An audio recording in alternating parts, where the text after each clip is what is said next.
Lattice की मतलब एक पोजीशन से दूसरी पोजीशन पे हमें जाना है, तो हम ट्रांसलेशन वेक्टर को एज अ टूल इस्तेमाल करेंगे कि हम ट्रांसलेशन वेक्टर अप्लाई कर देंगे उस पर, तो एक जगह से दूसरी जगह पे हम उसके एप्लीकेशन से पहुंच जाएंगे। कैसे देखते हैं, ठीक है। तो ट्रांसलेशन वेक्टर जनरली इस तरह से रिप्रेजेंट होता है, n1 a plus n2 b plus n3 c, जहां पर n1 n2 n3 क्या है हमारे पास, इंटीजर्स भी हो सकते हैं और नॉन इंटीजर्स भी हो सकते हैं। इंटीजर, ठीक है, इंटीजर भी हो सकते हैं, n1 1 2 3 4 भी हो सकते हैं, और हाफ 3/4 ऐसे भी फ्रैक्शन में भी हो सकते हैं। तो मीन्स इंटीजर भी हो सकते हैं और नॉन इंटीजर भी हो सकते हैं, n1 n2 n3। और एबीसी क्या है, एबीसी हमारे पास उस क्रिस्टल की dimension, basic dimension translation vectors है, ठीक है। ये बेसिक उसके डायमेंशन है उस क्रिस्टल के, ठीक है, ABC. And depending upon n1 n2 n3 हमारे पास इंटीजर है, तो जो ये प्रिमिटिव ट्रांसलेशन वेक्टर कहलाएगा t, primitive translation vector, primitive translation vector. Primitive कब होगा, जब n1 n2 n3 इंटीजर्स होंगे, और नॉन इंटीजर्स होंगे तो ये क्या होगा, नॉन प्रिमिटिव ट्रांसलेशन वेक्टर, जब नॉन इंटीजर्स होंगे, ठीक है। तो ये इस तरह का ये ऑपरेशन है स्पेस में, एक पॉइंट से दूसरे पॉइंट तक जाने के लिए हम इसको यूज करते हैं। कैसे करते हैं वो देखते हैं, कैसे करते हैं इसका यूज, ठीक है। मान लो कि हमारे पास लैटिस है इस तरह का,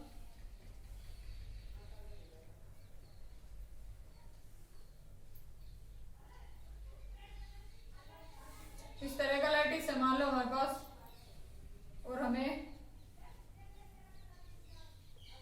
मान लो कि हम ये जो क्रिस्टल के बेसिक ट्रांसलेशन बेसिक वेक्टर्स हैं, इसकी पोजीशन यहाँ पे आएगी।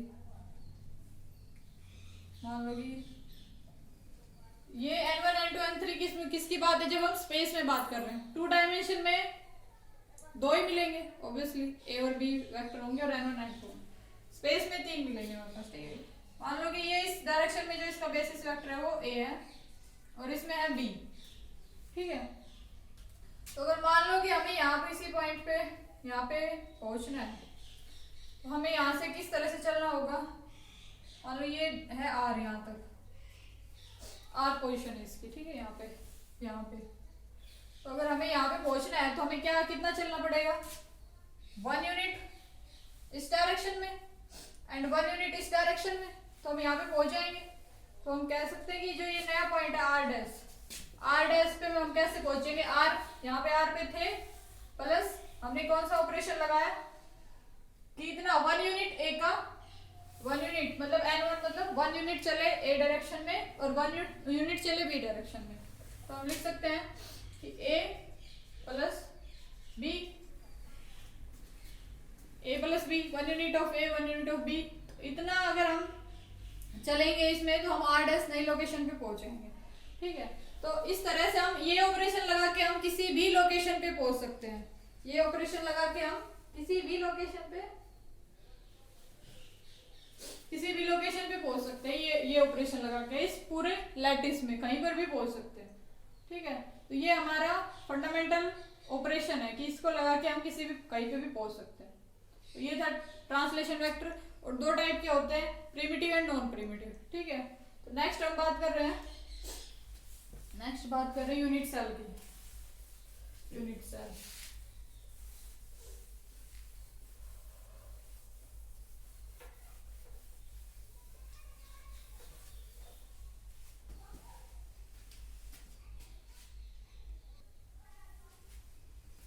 यूनिट सेल भी 2 टाइप्स की होती है। यूनिट सेल, ये भी पहले तो देखते हैं यूनिट सेल होती क्या है, ठीक है। तो यूनिट सेल किसी भी स्ट्रक्चर का जो बिल्डिंग ब्लॉक होता है, किसी भी लैटिस का बिल्डिंग ब्लॉक, ठीक है, कि अगर उसको हम कंटिन्यूअसली सभी डायरेक्शन में रिपीट करें तो हमें पूरा का पूरा लैटिस मिले, ठीक है। तो पहले इसकी डेफिनेशन लिखते हैं। Unit cell is the smallest building block of lattice which on continuous repetition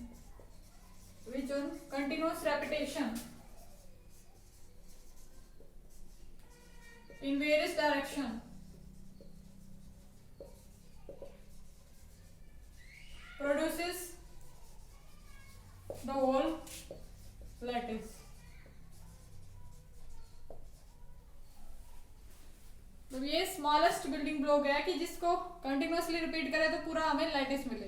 जैसे कि किसी दीवार का जो बिल्डिंग ब्लॉक होता है वो एक ईंट होती है, वो उस ईंट का कंटिन्यूअस रेपिटेशन होता है पूरी दीवार में। इधर देखो चाहे इधर, वो मतलब वो ईंट उसके लिए क्या है, एक यूनिट सेल है, ठीक है। तो ठीक इसी तरह से जो लैटिस का जो एक फ्रेमवर्क होता है उसमें कौन सी एक ऐसी पैटर्न है जो फॉलो हो रहा है कंटिन्यूअसली, तो वो पैटर्न हमारा यूनिट सेल होता है, ठीक है। तो ये दो टाइप्स की होती हैं, primitive unit cell and non primitive unit cell, और दूसरी होती है नॉन प्रिमिटिव यूनिट सेल। तो जो प्रिमिटिव यूनिट सेल की कैरेक्टरिस्टिक्स होती है वो क्या होता है कि जो इसमें इफेक्टिव नंबर ऑफ एटम्स होते हैं वो 1 होता है प्रिमिटिव में, और नॉन प्रिमिटिव में क्या होता है जो इफेक्टिव नंबर ऑफ एटम्स होते हैं वो ग्रेटर देन 1 होते हैं, एक से ज्यादा होते हैं, ठीक है। तो वो नॉन प्रिमिटिव केस होता है। तो ड्रॉ करते हैं कुछ स्ट्रक्चर्स जो यूनिट सेल में प्रिमिटिव है और नॉन प्रिमिटिव है, ठीक है। Note this term primitive and non primitive.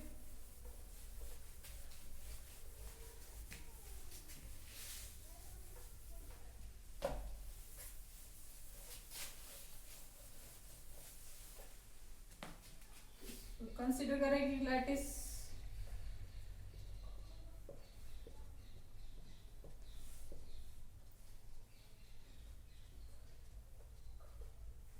इसमें अगर हम देखें, इसको इस तरह से एनालाइज करने की कोशिश करें तो जो ये पैटर्न है ये सारे में रिपीट हो रहा है, ये पैटर्न सारे में रिपीट हो रहा है, अप्स एंड डाउन्स इस डायरेक्शन में करो जी, इस डायरेक्शन में, तो ये सारे उसमें रिपीट हो रहे हैं। तो मतलब ये इसके लिए एक यूनिट सेल का काम कर रही है, ये यूनिट सेल है, ठीक है। अगर इसमें हम दूसरी तरह की यूनिट सेल करना चाहें तो दूसरा पैटर्न भी हम देख सकते हैं, विजुलाइज कर सकते हैं कि वो भी तो रिपीट हो रहा है। हम इसको इस तरह से भी तो विजुलाइज कर सकते हैं कि भाई ये वाला पैटर्न है, जो ये वाला पैटर्न रिपीट हो रहा है सारे में, तो हम कर सकते हैं ये वाला भी रिपीट हो रहा है, ठीक है। थोड़ा इस तरह से ये वाला रिपीट हो रहा है, ठीक है। तो ये दोनों यूनिट सेल है, ठीक है। अब इसमें जो पॉइंट्स है सिर्फ और सिर्फ कॉर्नर्स पे है, ठीक है, कॉर्नर पे है, और जो एक पॉइंट है वो 4 से उसकी शेयरिंग है। तो जो सारे पॉइंट कॉर्नर का एग्रीगेट करेंगे तो जो इफेक्टिव एटम इससे आएगा वो एक ही आएगा, ठीक है। तो ये वाले स्ट्रक्चर और ये वाले दोनों केसेस हैं यूनिट सेल के, प्रिमिटिव यूनिट सेल है दोनों, क्योंकि इसमें जो इफेक्टिव नंबर ऑफ पॉइंट्स है वो 1 है, ठीक है। अब मान लो कि हम दूसरी पिक्चर को विजुलाइज करना चाहें कि भाई वो रिपीट हो रही है, तो वो किस तरीके की होगी कि कोई भाई इस तरह से विजुलाइज करने की सोचे कि भाई ये वाली हो रही है,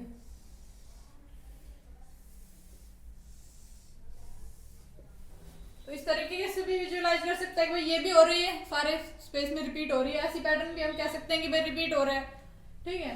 तो ये अगर ऐसा पैटर्न रिपीट हो रहा है तो इस यूनिट सेल कंसीडरेशन में हम क्या देखेंगे, भाई इसमें पॉइंट कॉर्नर्स पे तो है ही है, एज वेल एज एजेस के सेंटर पे भी है और सेंटर में भी है, ठीक है। तो जो इफेक्टिव नंबर ऑफ पॉइंट्स इस यूनिट सेल में होगा वो 1 से ज्यादा है, दैट्स व्हाई ये कौन से टाइप की कंसीडरेशन है, नॉन प्रिमिटिव यूनिट सेल है, ठीक है। तो इस बेसिस पे दो टाइप की यूनिट सेल हो गई, primitive and non primitive unit cell. Next हम देखेंगे कि बेसिस क्या होता है, व्हाट इज बेसिस, और फिर एक प्रिमिटिव यूनिट सेल कंस्ट्रक्ट करने का तरीका कि कैसे हम प्रिमिटिव यूनिट सेल कंस्ट्रक्ट कर सकते हैं, ठीक है। तो सबसे पहले देखते हैं कि व्हाट इज बेसिस, बेसिस क्या होता है।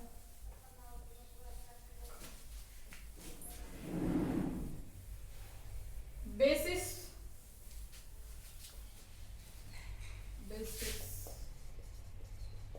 तो बेसिस सिंपली होता है कि atom, basis it is an atom or a group of atoms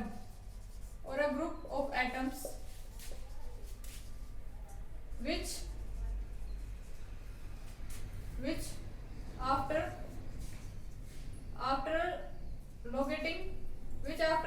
on the which after putting on the lattice points produces the crystal structure.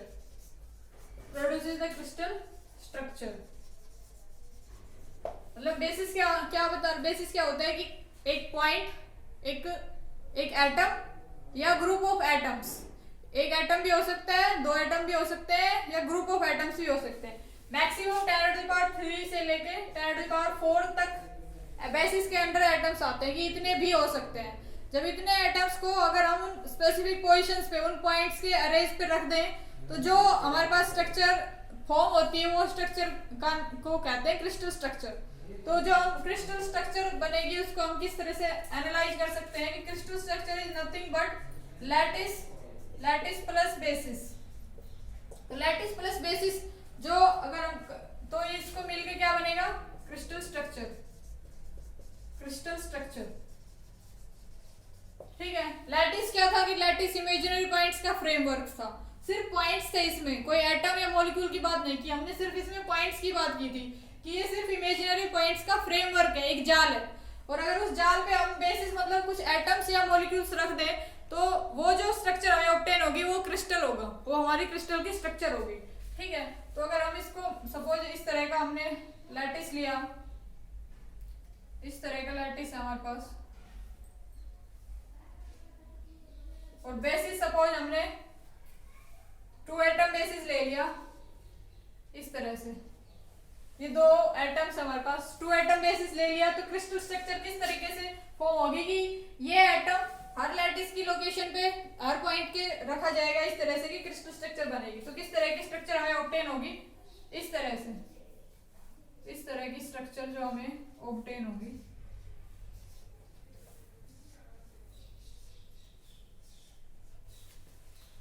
तो इसको इस तरह से क्रिस्टल स्ट्रक्चर प्रोड्यूस होती है। हम इस तरह से विजुअलाइज करते हैं कि क्रिस्टल स्ट्रक्चर कुछ इस तरह से बनती है।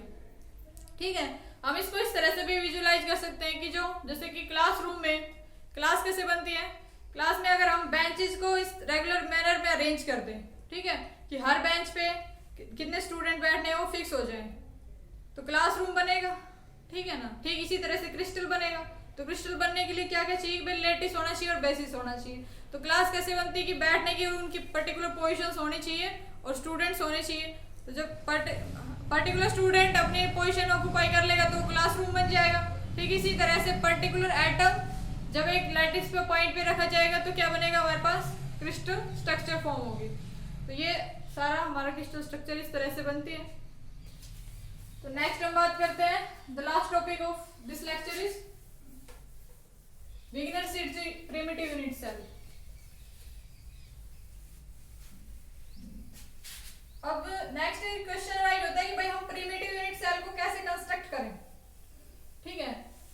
प्रिमिटिव यूनिट सेल मतलब कि एक ऐसी यूनिट सेल जिसमें इफेक्टिव नंबर ऑफ पॉइंट्स है जो वो 1 हो जाए, तो हम उनको कैसे कंस्ट्रक्ट करें। तो उसके लिए एक मेथड है हमारे पास, that is Wigner Seitz primitive unit cell।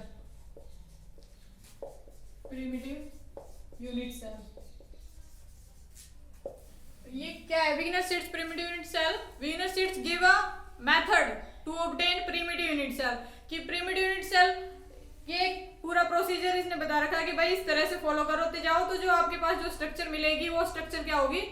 आपकी प्रिमिटिव यूनिट सेल होगी। मतलब उसमें जो लैटिस पॉइंट्स होंगे वो उनका इफेक्टिव कंट्रीब्यूशन 1 होगा। ठीक है। तो इस तरह से किस तरह से है कि सपोज हमारे पास इस तरह का एरे है पॉइंट्स का, दीज आर द लैटिस का एरे है इस तरह से 3 डायमेंशन में। 2 डायमेंशन में हम सिर्फ दिखा सकते हैं, यहाँ पे 2 डायमेंशन में कंसीडर कर लो इस तरह से। तो कंस्ट्रक्शन का फर्स्ट स्टेप क्या है कि कोई भी एक लैटिस पॉइंट चूज करो जिसके अबाउट आपको प्रिमिटिव यूनिट सेल कंस्ट्रक्ट करनी है। ठीक है। लेट्स से हमने इस पॉइंट के about primitive unit cell construct करनी है। सेकंड स्टेप क्या है कि इस पॉइंट को इसके नियर बाय जितने भी पॉइंट्स है सारों से ज्वाइन करो। तो इसके नियर बाय जितने भी पॉइंट्स थे हमने सारों से इसको ज्वाइन करना है। नेक्स्ट स्टेप में ये करना है। नियर बाई जितने भी लैटिस पॉइंट्स है सारे पॉइंट से इसको ज्वाइन करना है। इधर नियर बाई ये पॉइंट है, इधर नियर बाई ये पॉइंट है, इधर नियर बाई ये पॉइंट है, सारे पॉइंट से ज्वाइन कर दिया। नेक्स्ट स्टेप इसमें क्या है कि इन सारी लाइंस के जो पॉइंट्स हमने ज्वाइन किए हैं इन पे परपेंडिकुलर बाइसेक्टर डालो, सारों पे परपेंडिकुलर बाइसेक्टर। तो इस पे परपेंडिकुलर बाइसेक्टर कुछ इस तरह से, इस पे परपेंडिकुलर बाइसेक्टर इस तरह से, इस पे इस तरह का परपेंडिकुलर बाइसेक्टर, इस पे इस तरह का परपेंडिकुलर बाइसेक्टर, इस पे इस तरह का, इस तरह का, और ये इस तरह का। तो जो एरिया वॉल्यूम हमें मिलेगा वो प्रिमिटिव यूनिट सेल हो गया अकॉर्डिंग टू विग्नर-शिर्च। तो जो ये एरिया, ये जो वॉल्यूम इस तरह से हमें मिला, क्योंकि 3 डायमेंशन की बात कर रहे हैं तो ये वॉल्यूम मिलेगा हमें। तो जो ये वॉल्यूम हमें इन पॉइंट्स के ज्वाइनिंग से जो ये मिल रहा है, ये हमारा क्या है, ये हमारी विग्नर-शिर्च यूनिट सेल है। This is Wigner Seitz primitive unit cell, primitive unit cell. और जो इसका वॉल्यूम होता है, volume of Wigner Seitz primitive unit cell is A.B cross C, जहां पे ये A B C इसके फंडामेंटल ट्रांसलेशन वेक्टर्स हैं A B C। तो इस वे में हम एक प्रिमिटिव यूनिट सेल कंस्ट्रक्ट कर सकते हैं अकॉर्डिंग टू विग्नर एंड शिर्च। तो क्या क्या स्टेप्स थे? सबसे पहले क्या करना है कि जो लैटिस पॉइंट जिसके अबाउट हमने एक प्रिमिटिव यूनिट सेल कंस्ट्रक्ट करनी है उसको उसके नियर बाई पॉइंट से ज्वाइन करना है। नेक्स्ट स्टेप में क्या करना है कि उन सारी ज्वाइनिंग लाइंस पे एक परपेंडिकुलर बाइसेक्टर डालना है। उन परपेंडिकुलर बाइसेक्टर्स को ज्वाइन करने पे जो फिगर हमें मिलेगी वो क्या है, एक प्रिमिटिव यूनिट सेल। तो ये एक मेथड है प्रिमिटिव यूनिट सेल कंस्ट्रक्ट करने का। तो this is all about today's lecture. In this lecture, in next lecture we will talk about some symmetry operations, point groups, space groups, and various lattices, various types of lattices. In our next lecture we will see. So this is all about today's lecture. So let us recap in a short span. सबसे पहले क्या देखा था कि भाई matter क्या होता है, मैटर की डिफरेंट फॉर्म्स। उसके बाद सॉलिड कैसे बनते हैं, बाय कंडेंसेसिंग अ लिक्विड। उसके बाद सॉलिड के दो फॉर्म्स होते हैं, crystalline and non crystalline. Crystalline होते हैं जो स्टेबल होते हैं क्योंकि उनकी फॉर्मेशन में मैक्सिमम एनर्जी रिलीज हो जाती है। उसके बाद क्रिस्टलाइन के भी दो टाइप्स होते हैं हमारे पास, सिंगल क्रिस्टलाइन एंड पॉलीक्रिस्टलाइन। उसके बाद देखा था कि भाई लेटिस क्या होता है, इमेजिनरी पॉइंट्स का फ्रेमवर्क होता है। लेटिस के पास बेसिस क्या होता है कि भाई बेसिस वो कोई एटम या ग्रुप ऑफ एटम जब हम लेटिस पॉइंट्स पे रखें तो पूरी हमें क्रिस्टल स्ट्रक्चर हमें मिले। उसके बाद यूनिट सेल पता है कि बेसिक बिल्डिंग ब्लॉक है किसी भी लेटिस का। And this is Vigner-Shirt unit cell. So this is all about today's lecture.